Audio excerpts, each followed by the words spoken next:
Bonjour, comment allez-vous? Vous êtes dans la joie d'être là ce matin? Amen. Prêt pour écouter la parole de Dieu? Amen. On est bien content de nous retrouver autres. Nous va pouvoir faire la bonne présentation. Nous là avec Lucie et les enfants.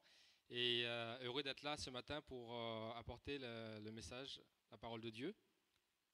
Ouvrir bien grands autres oreilles, physiques, spirituelles. Amen. Et que Dieu nous bénisse ce matin au travers de sa parole. Ce qui nous courbe nous la tête un instant et nous place ce moment devant Dieu. Alléluia. Seigneur, nous te bénissons. Merci de nous avoir rassemblés dans ta présence ce matin, Seigneur. Nous te rendons grâce pour ton souffle de vie. Parce que rien ne se fait, Seigneur, sans que tu le permettes. Merci, Seigneur mon Dieu, pour ta parole que tu vas bénir ce matin. Ta parole, Seigneur, qui est la vérité. Ta parole, Seigneur, qui est la source de vie. Ta parole, Seigneur, qui nous console. Ta parole qui nous guérit, qui nous délivre. Que vraiment tu disposes nos cœurs ce matin, Seigneur, et afin que nous recevions comme dans une terre fertile ce que tu veux nous donner ce matin. Pour la gloire de ton nom, Seigneur. Merci encore. Viens parler à nos cœurs. Toi qui sais comment parler à chacun de nous. Viens enlever, Seigneur, tout obstacle, tout ce qui peut empêcher que ton Église reçoive ta parole ce matin. Dans le nom de Jésus. Amen. Amen. Voilà, sans plus tarder. Bon, on m'a vite ouvert la Bible dans Jacques, chapitre 1er, verset 2.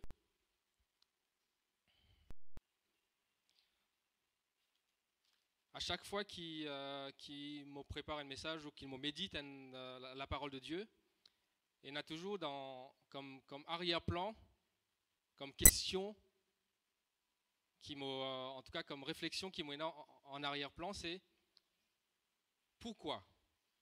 Pourquoi je crois ce que je crois? Pourquoi je fais ce que je fais? Et moi, vite aussi, de temps en temps, remettre sa question-là, pour que la vie chrétienne ne devienne pas une routine, pour que la marche avec Dieu ne soit pas une routine, ne soit pas quelque chose de monotone, c'est à chaque fois demander, mais pourquoi? Qui faire? Qui faire me croire, c'est qui me croire? Pour que chaque jour nous puissions dire, comme l'apôtre Paul l'a dit, je sais en qui j'ai cru. Je sais ce que je crois. Amen. Jacques 1, verset 2 nous dit ceci. Mes frères, regardez comme un sujet de joie complète les diverses épreuves auxquelles vous pouvez être exposés. On va s'arrêter là. Et si vous me posez une question, la vie chrétienne, est-ce que c'est la vie sans problème? Hein? C'est pour bon, non? Est-ce que la vie chrétienne est la vie sans problème? La vie tout court, est-ce que c'est sans problème? La vie chrétienne non plus, c'est pas sans problème.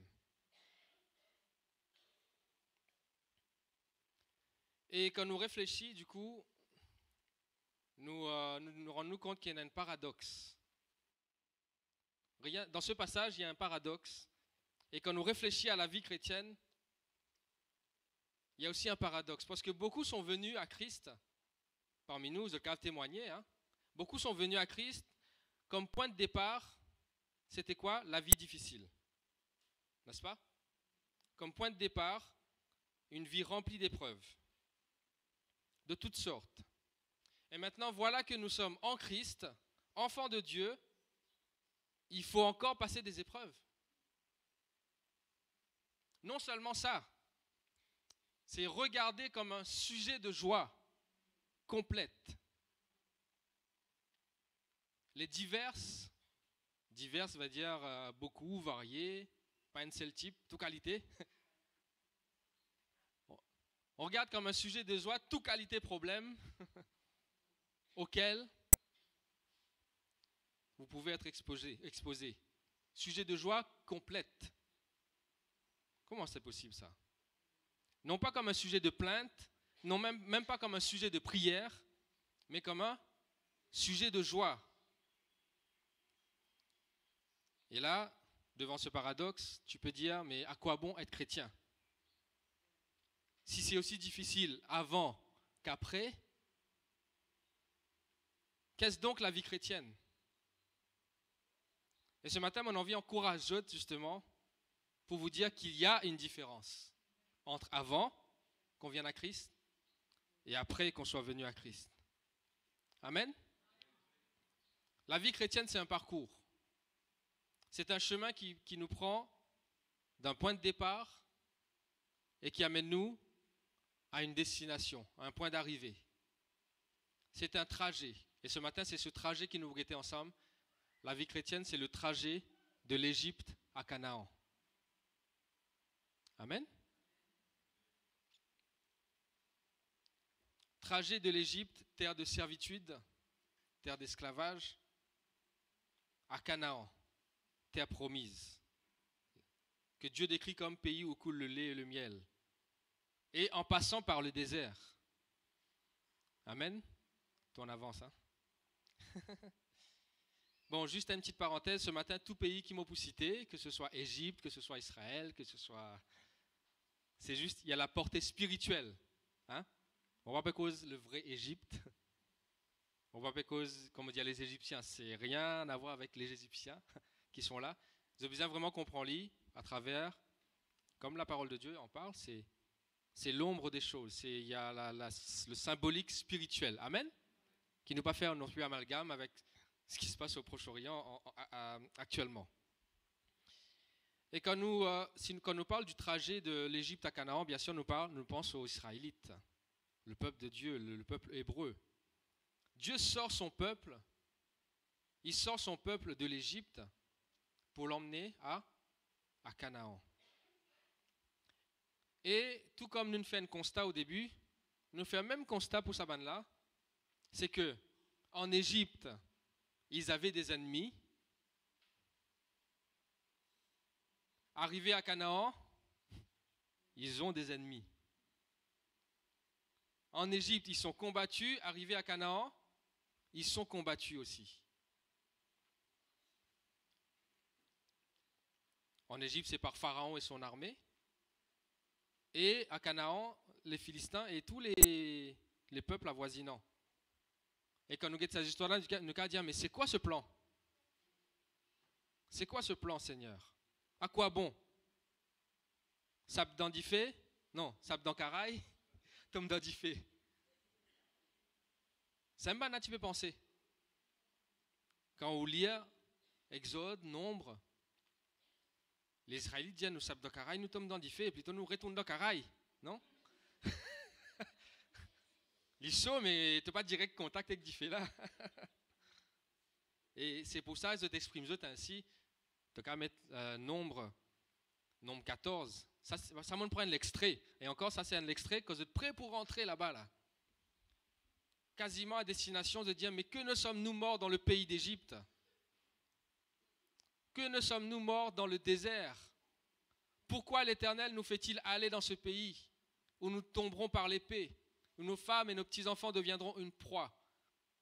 Ne valait-il pas mieux pour nous rester dans le Caraï? Ne vaut-il pas mieux pour nous retourner en Égypte? Est-ce que peut-être avez-vous eu déjà de telles pensées? Pas tu préfères Maurice que de Motiété là-bas? Pas tu préfères dans les mondes que de Motiété? Si finalement, moi tu peux gagner un problème avant, moi j'aurais gagné un problème après. La majorité des Israélites n'avaient pas réalisé que quelque chose avait changé dans leur situation. Quelque chose avait changé dans leurs conditions. Oui, ils ont des ennemis. Dans les deux cas, ils sont combattus. Mais ils ne sont plus dans les mêmes conditions. Amen. Seuls Josué et Caleb avaient compris cela. Voyons un peu, du coup, la différence qu'il peut y avoir entre Égypte et Canaan. Et ce qu'il y a au milieu, c'est le désert. En Égypte, les Israélites étaient comment? Sous l'esclavage, dans l'esclavage, sous l'oppression. n'est-ce pas? Dans la servitude d'un oppresseur. Ils étaient dans une souffrance qu'ils subissaient. Ils subissaient sans pouvoir se défendre. Ils étaient dans un état de faiblesse. Ils avaient perdu leur identité. Il y a une sorte d'ignorance qui avait pris place et ils ne savaient plus vraiment qui ils étaient. Au bout d'un certain temps, ils ne savaient plus qui ils étaient. Et dans cette situation-là, il n'y avait qu'une solution. Il n'y avait qu'une seule solution à faire. La seule solution possible, c'est que Dieu intervienne. Amen. Il ne pouvait pas y avoir une autre solution qu'une intervention de Dieu lui-même, à l'initiative de Dieu lui-même, par un acte de délivrance. Et Dieu va dire lui-même, Dieu va dire en Exode 3, chapitre 3, verset 3, Dieu lui-même dit, « Je sais que le roi d'Égypte ne vous laissera point aller, si ce n'est par une main puissante. » C'est Dieu qui prend l'initiative. Et quand vous lisez dans Exode 3, 9, c'est Dieu qui dit les cris, c'est lui qui entend les cris des Israélites. C'est lui qui voit l'oppression que leur font souffrir les Égyptiens. C'est Dieu lui-même qui prend l'initiative. Amen. C'est Dieu qui décide donc d'envoyer un médiateur. C'est lui qui décide d'envoyer un libérateur. Et c'est la phase dans laquelle nous étions tous à un moment donné. Quelle que soit notre histoire, quel que soit notre arrière-plan, nous étions tous dans cette phase-là, dans les ténèbres, tous sous l'esclavage du péché, tous sous l'oppression d'un adversaire commun, le diable, et il n'y avait qu'une solution possible. C'était l'acte de délivrance, du salut, de rédemption, où Dieu envoie Jésus-Christ. Amen. Ça, c'était l'Égypte. C'est un acte de rédemption initié par Dieu lui-même. Dieu a tant aimé qu'il a donné. Il envoie Jésus-Christ. Et maintenant, nous sommes sauvés, délivrés, une fois pour toutes. Amen. J'ai dit un grand amen là. Je suis sauvé, délivré une fois pour toutes. Amen. Et ensuite vient la vie chrétienne. Et la vie chrétienne n'est pas censée aller de délivrance en délivrance. Il y a cette première délivrance. Mais ce où je veux en venir ce matin, c'est que la vie chrétienne, ça doit aller de la délivrance à la domination. Et je vais expliquer ce que ça veut dire. Amen.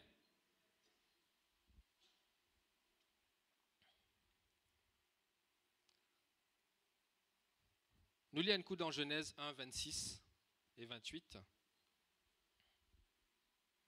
Donc ça, c'était l'Égypte, ce qu'on vient de voir. L'Égypte. Voilà la situation, la condition dans laquelle était le peuple d'Israël en Égypte.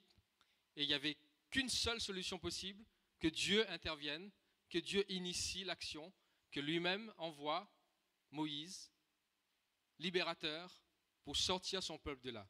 Et c'est l'image de Christ qui vient nous sortir de nos ténèbres pour nous amener dans son royaume de lumière. Amen. Allons un peu à l'origine. Vous savez, dans sa livre de Genèse là, et dans tout. La Genèse renferme tout. Quand on a fait pas comprendre, à l'origine. Aux sources. Voilà le plan initial de Dieu.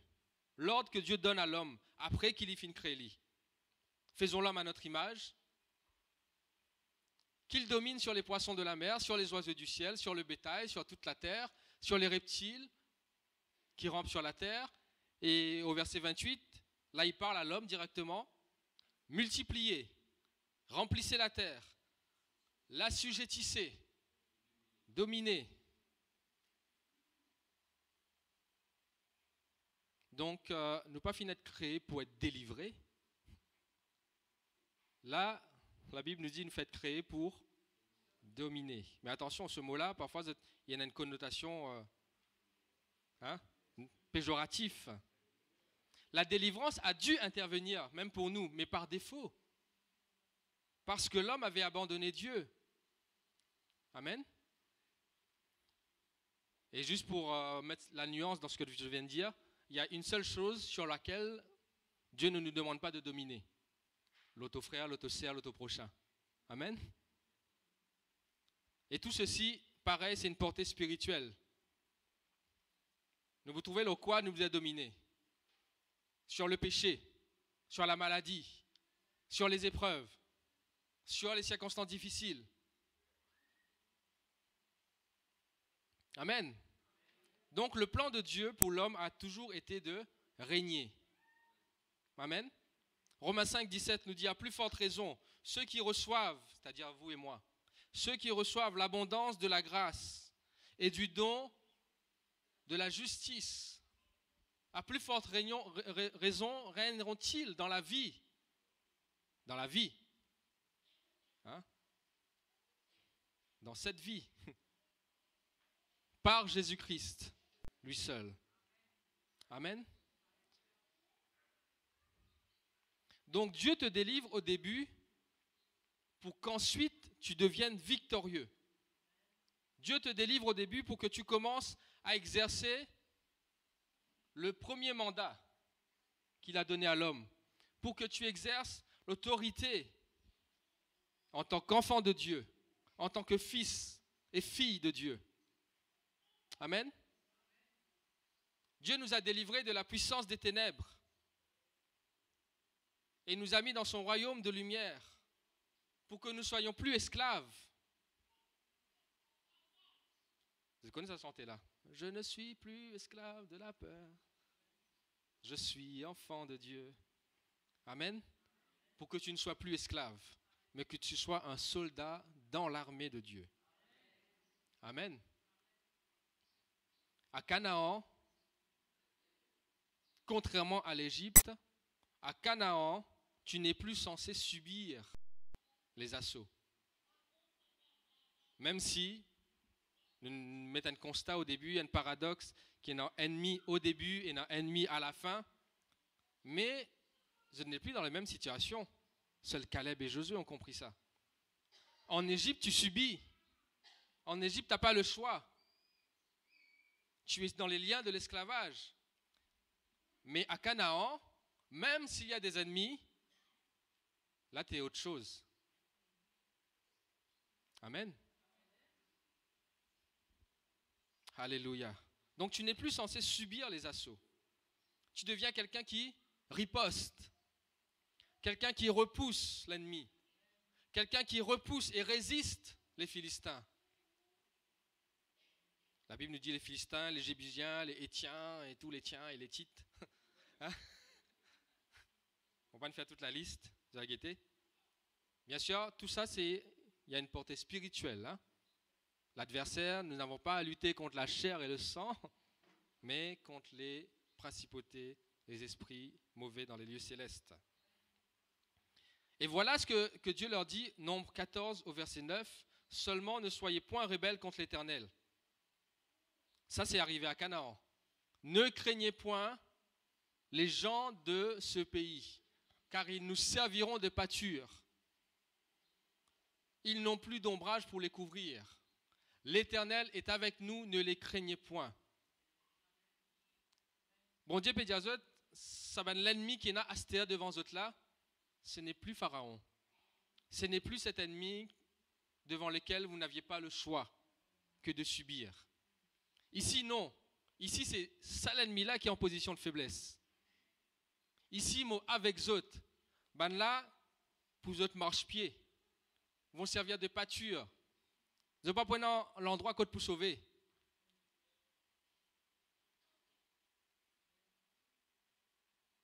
Pourquoi des combats, des épreuves, alors que nous sommes enfants de Dieu? Vous avez compris? Alors que Dieu est avec nous.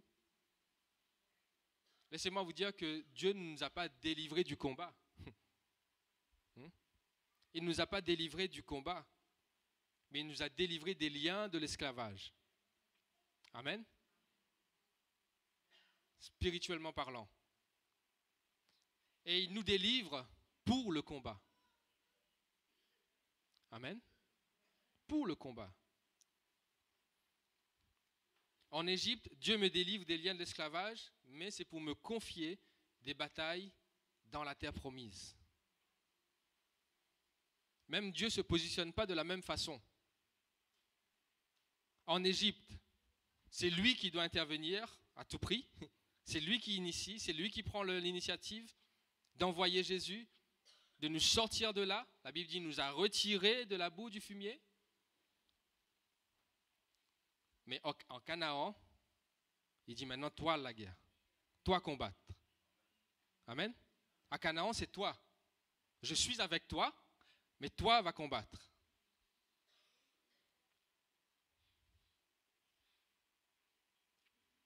Amen. Il nous confie les combats maintenant.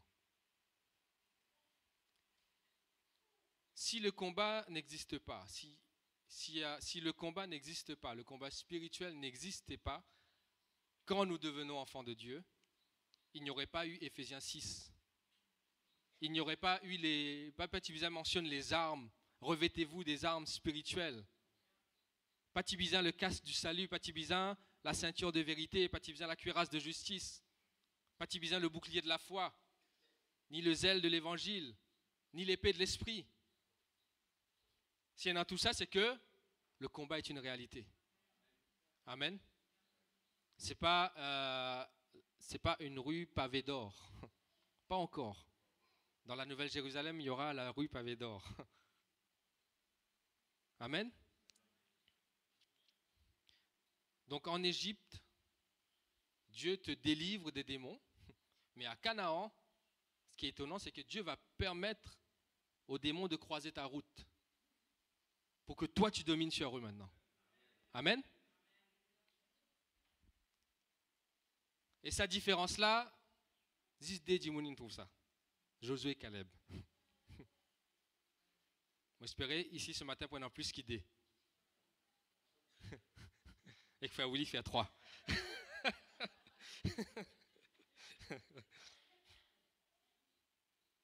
Amen. C'est toi qui domines sur eux. En Égypte, Dieu te délivre de Pharaon, mais dans Canaan, Dieu laisse les Philistins venir à toi pour que tu domines sur eux. Amen. Vous avez compris? Donc Dieu ne nous délivre pas de nos ennemis, de tous nos ennemis de la même façon. Il te délivre seulement des ennemis qui te retiennent en Égypte. Mais une fois que tu es sorti d'Égypte, il te donne l'autorité pour vaincre les ennemis qui vont venir devant maintenant. Amen. Même à Canaan, même dans la vie chrétienne, même quand Dieu est avec toi.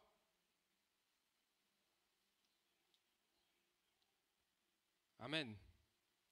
Donc il ne te délivre pas des Philistins, il t'habilite, il t'équipe, il te donne les armures afin que toi tu combattes. Le pouvoir de dominer. Luc 10, 19 nous dit ceci. Voici, je vous ai donné le pouvoir de marcher sur les serpents et les scorpions. Spirituel. Si vous trouvez un scorpion, pas tousser. Hein? Et encore, il y a un témoignage où c'est littéral. Je te rappelle, nous frères Fritz. Nous chers frères Fritz. On a comme souvenir sur la Bible qui nous demande cadeau.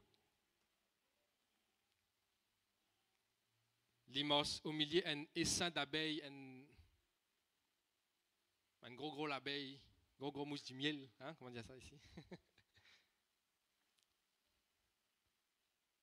Alors que des trois, il y en a avant lui, gros boss, une poussière aux autres. Il passe là-dedans, un piqué à peine. Amen.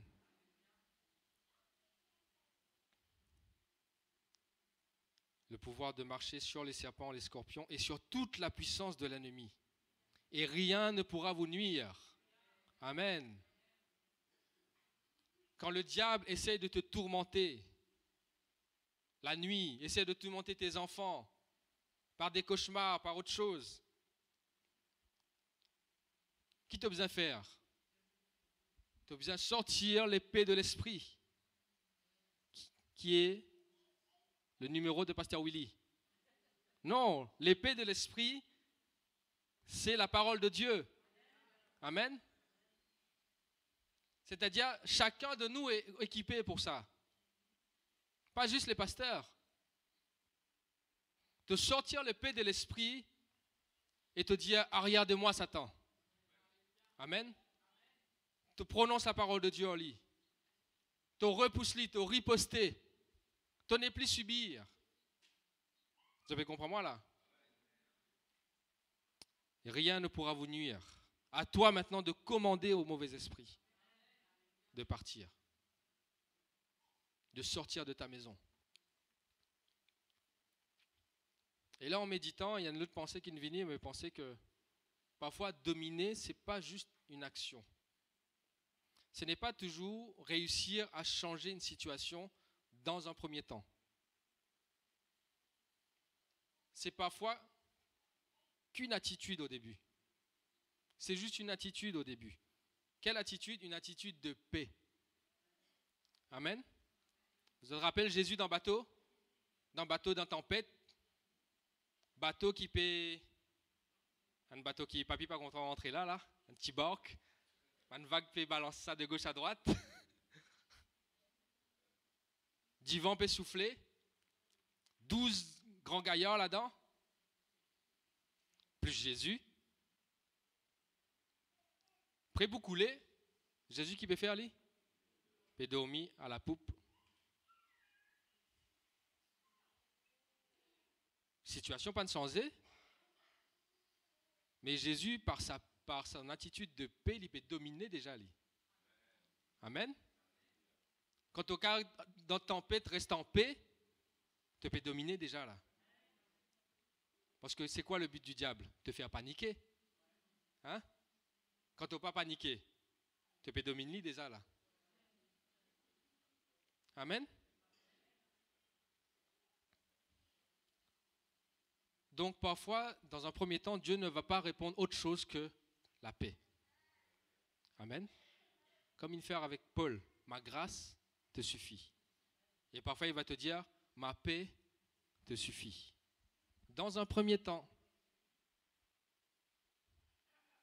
Et ce n'est pas n'importe quelle paix, hein, la paix qui surpasse toute intelligence. La maladie est encore là. La situation difficile est encore là. La tempête est encore là.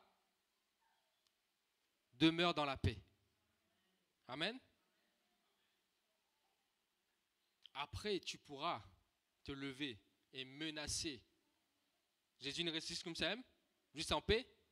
Non, après, il levé. Il menace le vent, la tempête, et la mer et tout ce qu'il y a. Amen. Mais si tu paniques, tu n'as pas qu'à faire ça. L'Ivan, arrêtez. Non. Jésus ne levait qu'une assurance. Tempête, arrête-toi. Amen. Vous savez, vous connaissez l'histoire de Mélodie, Michaela, mais Mélodie d'abord. Le miracle qu'on a vécu, alors qu'on ne pouvait pas avoir d'enfants. Mais la première réponse que Dieu nous a donnée, c'était ça. La première réponse que Dieu nous a donnée, c'était la paix. Nous étions en paix avec le fait de ne pas avoir d'enfants. Amen. Donc passe par sa phase-là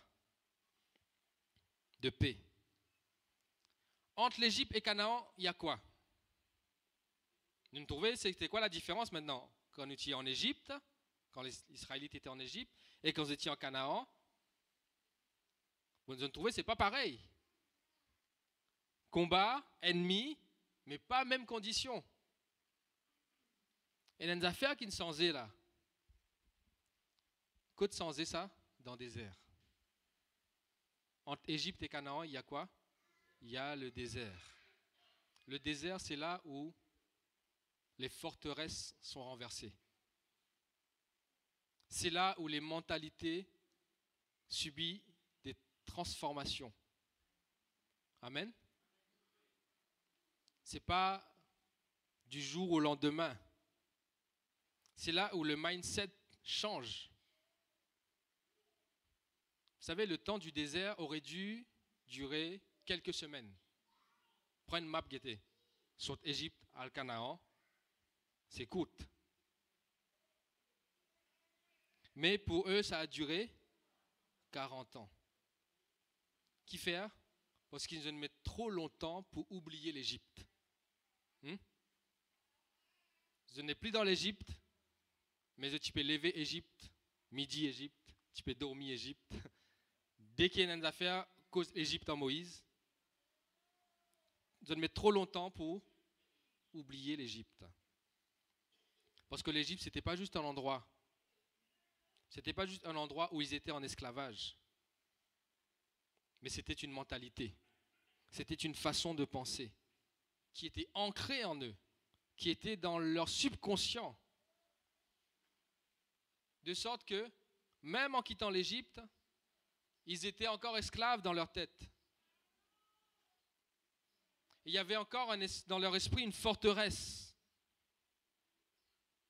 construite pendant des années et des années et des années en Égypte. Une forteresse, c'est quand tu es toujours opprimé alors que tu ne l'es pas. Hein? Une forteresse, ce n'est pas juste être en prison, c'est quand la prison est en toi.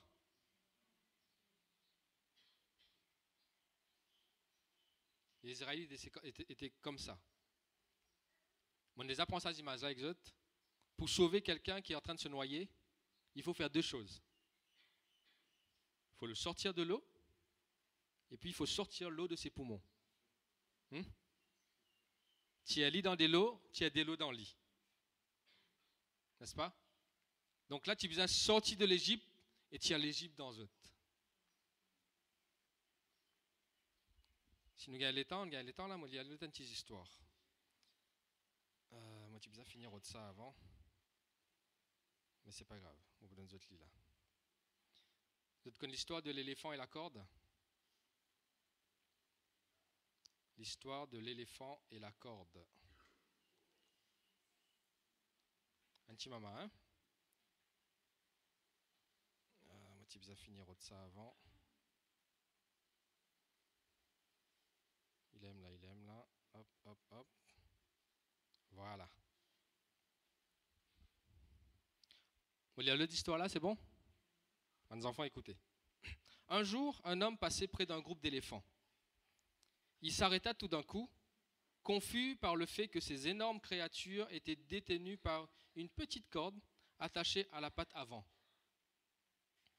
Aucune chaîne, pas de cage. Il était évident que ces éléphants de 5 tonnes pouvaient à tout moment, avec un simple coup de patte, se détacher et retrouver la liberté. Mais pour une raison quelconque, ils restaient attachés. Donc cet homme, il voit ça, il vit un dresseur à proximité, il demande pourquoi ces animaux se tenaient là sans tenter de partir. Qui fait ça va un gros éléphant de 5 tonnes là, je pars de sauver alors qu'il existe un petit lacode de te faire comme ça y aller. Eh bien, dit le dresseur, quand ils sont très jeunes et beaucoup plus petits, nous utilisons la même taille de corde pour les attacher. Et à cet âge, il suffit de le tenir. Ils essaient quelquefois d'arracher la corde pour s'échapper, mais cela ne fonctionne pas. Ça, c'est quand ils sont petits. Quand ils grandissent, ils sont conditionnés à croire que tirer sur la corde ne sert à rien. Tirer sur la corde, ça fait mal. L'éléphant ne tentera jamais de s'échapper, car dans sa tête, c'est quelque chose d'impossible. Ça fait 20 ans qu'il peut essayer. Tu ne comprends cette histoire-là? Dans l'éléphant là, tu as une forteresse. N'est plus dans la côte vraiment qui vous tinili, mais c'était dans sa tête. C'était dans son subconscient, une forteresse. Et parfois, nous réagir pareil. Israélites, ils réagirent pareil dans le désert. La Bible nous dit dans Jean 8, 32, vous connaîtrez la vérité et la vérité vous affranchira, la vérité vous rendra libre. Amen. Tu as peut-être été délivré au début, délivré peut-être des démons même. Tu es peut-être sorti de l'environnement dans lequel tu étais, dans lequel tu as toujours été. Mais le fait d'avoir été pendant 20 ans, 30 ans, 50 ans, je ne sais pas, dans cet environnement, cela t'a conditionné. Tu as développé des réflexes. Ces réflexes ne disparaissent pas tout de suite. C'est devenu une forteresse qu'il faut briser. Les Israélites étaient combien? 400 ans esclaves. 400 ans en Égypte. Et ça a pris 40 ans. Et encore pour beaucoup, ça n'a pas suffi pour que les forteresses de l'esclavage tombent. Alors qu'ils n'étaient plus en Égypte. Amen. Si toute ta vie a été manquement, maladie, pauvreté, échec, tes réflexes sont encore manquement, maladie, pauvreté, échec. C'est comme s'il faut tout réapprendre. Il faut réapprendre la vérité. Il faut réapprendre la vérité et répéter que les faibles disent « je suis fort ». Que les pauvres disent « je suis riche ». Par très meurtrissure, je suis guéri. Réapprendre tout ça là. Déconditionner. Amen. Dieu pourvoira à tes besoins. Donc au sortir de l'Égypte, les Israélites avaient encore cette mentalité de victime. Ils se considéraient encore comme victimes. D'ailleurs, quand les espions vont aller voir, ils disent « mais nous sommes à leurs yeux et à notre propres yeux comme des sauterelles, victimes, des géants qui pouvaient écraser sauterelles. »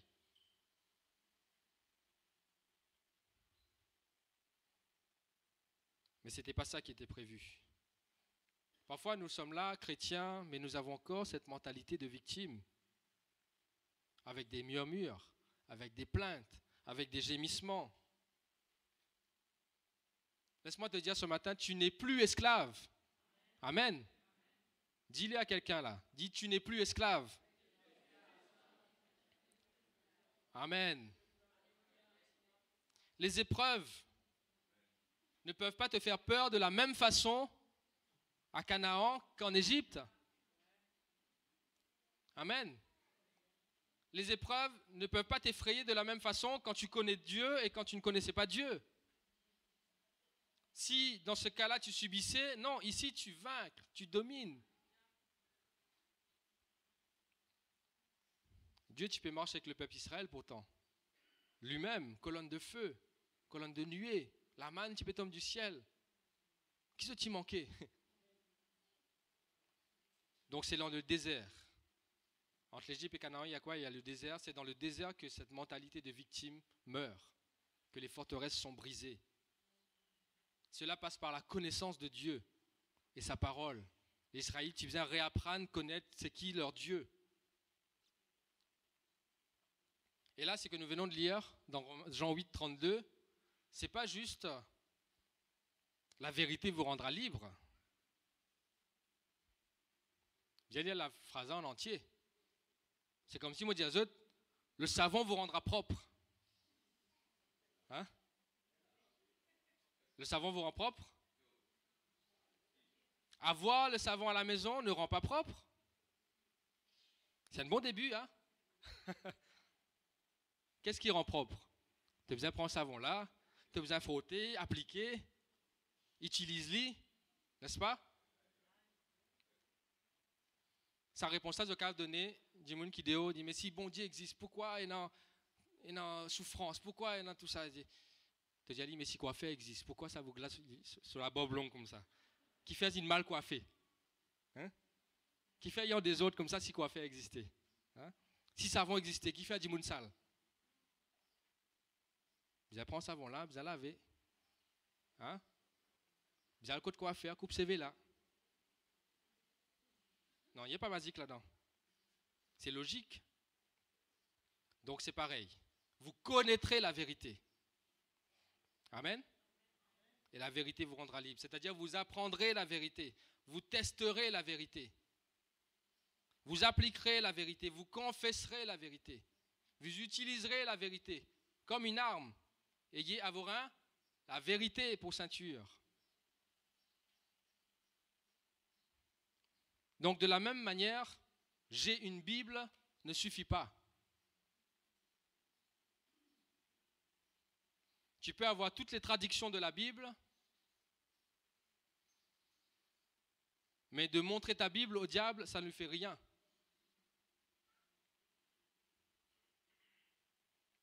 Il faut lire, il faut méditer, il faut appliquer, il faut agir selon ce qui est écrit. Amen. Il faut proclamer ce qui est écrit. La Bible ne dit pas tu dois avoir la vérité et la vérité te rendra libre. Tu dois connaître la vérité. Amen. C'est autre chose. T'accoutumer à la vérité, t'habituer à la vérité. La vérité sur Dieu, la vérité sur toi-même. Tout ça, c'est écrit dans la Bible. Amen. Et c'est ça qui renversera les forteresses dans tes pensées. C'est ça dont la Bible parle quand il dit transformé par le renouvellement de l'intelligence. L'intelligence qu'on peut traduire aussi par pensée, esprit, subconscient, entendement. Tous ces mots-là, c'est similaire. Donc le désert, et on va bientôt vers la fin, c'est découvrir l'adoration. Qui Moïse dit à Pharaon, laisse-nous aller pour nous adorer. Dans le désert, tu découvres l'adoration du vrai Dieu. Dans le désert, on s'accoutume avec les méthodes de Dieu. Là-bas, en Égypte, il y a besoin de trimer pour gagner un bout de pain. Mais je ne commence à trouver les méthodes de Dieu. Des lots sautent dans un rose. La manne tombe du ciel. Caille tombe du ciel. Ça, c'est les méthodes de Dieu. Amen. La mer ouverte des vents. C'est s'habituer à faire confiance à Dieu. Le désert, c'est nous habituer à faire confiance à Dieu. Le désert, c'est aussi là le moment où on développe l'intimité avec Dieu. Amen. C'est le temps de formation, le désert. Donc, frères et sœurs, nous devons prendre nos responsabilités. Amen. Arrêtez chrétien victime. Chrétien qui prend ses responsabilités à Canaan, qui ripostait. Quand l'épreuve l'a vini, quand la tempête l'a vini, quand la maladie l'a vini, riposte, repousse, refute, refuse. Amen. Nous pas là pour subir. Et même quand les choses tardent, sois en paix. Domine déjà. Amen. Livrer bataille à la maladie. Menace l'infirmité. Amen. Réaliser qui tu es. Et comme Frère Willy t'y avait dit au début, réaliser qui tu es tout en réalisant aussi qui tu n'es pas. Ça va ensemble. Quand tu réalises qui tu es, tu réalises aussi qui tu n'es pas. Tu n'es pas Dieu. Tu n'es pas le Saint-Esprit. Et finalement, tu vas réaliser que même si tu as menacé et ça a marché, ce n'est pas toi. Mais c'est toi qui seras devant Pharaon. C'est toi qui seras devant les Philistins. C'est ce que Dieu voulait montrer aux Israélites. C'est vous qui allez être maintenant devant les Philistins. Mais moi, je suis avec vous. Amen. Mais les Philistins ne voient pas Dieu. Ils voient Josué, ils voient Caleb, ils voient tout ce monde-là. Amen. N'oublie pas qu'il y a une grande armée qui nous environne. Élisée et son serviteur. Bana trouve zis Dedimoun. Mais Élisée connaît lui qui est une armée autour. Amen. Agis avec assurance. Agir avec assurance comme si tout dépendait de toi. Amen. mais se rendre compte en même temps que tout dépend de Dieu. Amen. C'est pour rejoindre un peu le message qu'on a entendu vendredi. Agis comme si tout dépendait de toi. Cause avec maladie comme si ta parole même qui vous fait ça là. Mais en même temps réaliser que non, tout dépend de Dieu. Amen. Il y a un équilibre là à trouver. Nous lisons des passages, après nous terminer. Jean 5, 17. L'exemple de Jésus, nous prenons l'exemple meilleur. Mon Père agit jusqu'à présent, moi aussi j'agis. Amen. Le Saint-Esprit agit, moi aussi j'agis. Tu n'aimes pas pour faire. Tu as une action à faire aussi. Dieu attend que nous agissions. Amen. Matthieu 14, 16. Quand il y a dans le désert multiplication des pains, Dieu va dire aux disciples, ils n'ont pas besoin de s'en aller, donnez-leur vous-même à manger. Hein? T'es fou, Seigneur? 5 midi moon? Non, donnez-leur vous-même à manger. Commencez. Commence à faire l'action là, le Saint-Esprit va suivre. Amen. Pas peur. Donc pour finir, l'Égypte, c'est quand Dieu intervient par une délivrance. Le désert, c'est la croissance spirituelle, où les forteresses de nos pensées sont renversées. Et Canaan, c'est là où nous marchons dans l'autorité du Saint-Esprit. Amen. Est-ce que nous couvrons la tête, nous prier? Que Dieu vienne nous, par son esprit, nous faire comprendre un peu tout ça. Et ce matin, prends déjà l'autorité qui te désigne. Non. Prends déjà, enlève la peur qu'il y a déjà là. Si jusqu'ici tu peux peur, mais réalise que Dieu est avec toi. Si tu donnes la vie, hein, si du moins tu as donné ta vie à Christ, si du moins tu as déjà été délivré de l'Égypte, délivré du péché, de l'esclavage, etc., spirituel, si du moins tu as déjà fait cette étape-là, mais crois que maintenant tu marches dans la terre promise. Amen. Que Dieu vienne transformer. Comme l'apôtre Paul qui dit, nous renversons les forteresses et toute hauteur qui s'élève contre la connaissance de Christ. Et nous amenons toute pensée captive à l'obéissance de Christ. Alléluia. Seigneur Dieu, nous te bénissons, nous te rendons grâce. Merci pour ta parole. Merci Seigneur mon Dieu de ce que tu nous visites ce matin et tu nous parles encore, Seigneur. Tu sais ce dont ton Église a besoin. Tu connais les besoins des uns et des autres, Seigneur. Tu connais les besoins de l'Église de Saint-Pierre. Tu sais, Seigneur, où en est chacun et chacune dans leur vie chrétienne, dans leur marche avec toi. Et ce matin, Seigneur mon Dieu, je te prie d'intervenir. Viens transformer nos vies, Seigneur. Viens transformer nos pensées. Viens nous renouveler, Seigneur. Renouvelle notre intelligence. Transforme-nous par le renouvellement de l'intelligence. Que nous comprenions, Seigneur, que les choses ne sont plus pareilles. Que nous soyons en Égypte ou à Canaan, que nous soyons dans le monde ou avec toi, ce n'est plus pareil, Seigneur. Parce que maintenant, tu nous équipes pour marcher dans la victoire. Tu nous équipes parce que toi, tu as tout payé. Tu as déjà vaincu le monde. Tu as déjà vaincu le diable. Nous marchons avec toi dans la victoire, Seigneur. Et ce matin, Seigneur, nous allons proclamer que tu es le Dieu vivant. Nous allons proclamer, nous allons menacer, oui, Seigneur, les intempéries qui essayent de nous atteindre. Nous allons menacer, Seigneur, la maladie qui essaie de nous ronger.